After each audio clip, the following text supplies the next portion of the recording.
want to tell you a quick abbreviated version of the story. It was June of 1940. The next guest's father had a choice to make, and he had to issue thousands of visas and make the decision, am I going to help Jews escape across the border into Spain and into Portugal so they have a chance to live or not? His country said no. He said yes.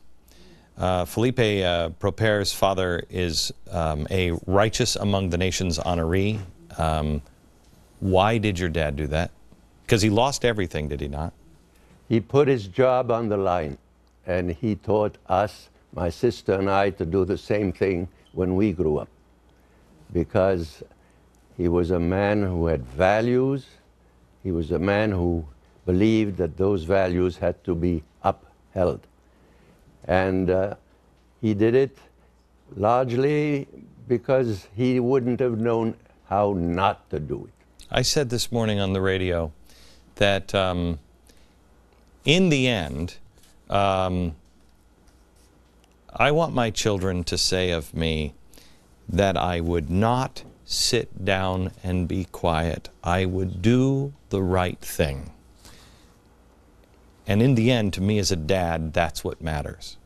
Is that the lesson that you learned about your father? What was the most important lesson you learned from him? I learned, first of all, the importance of having values, the importance of taking life from a long-term point of view and not from a quarterly point of view, the importance of holding to one's belief.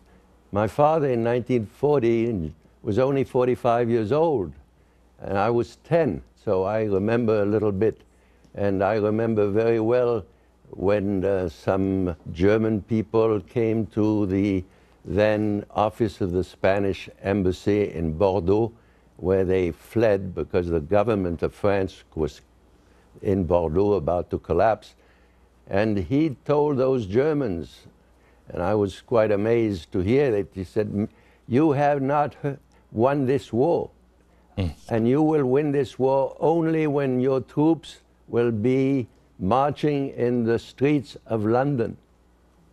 And everybody started laughing at that time because that would obviously never happen for those people who really believed in an Allied victory. Back in just a second. But it cost him his job.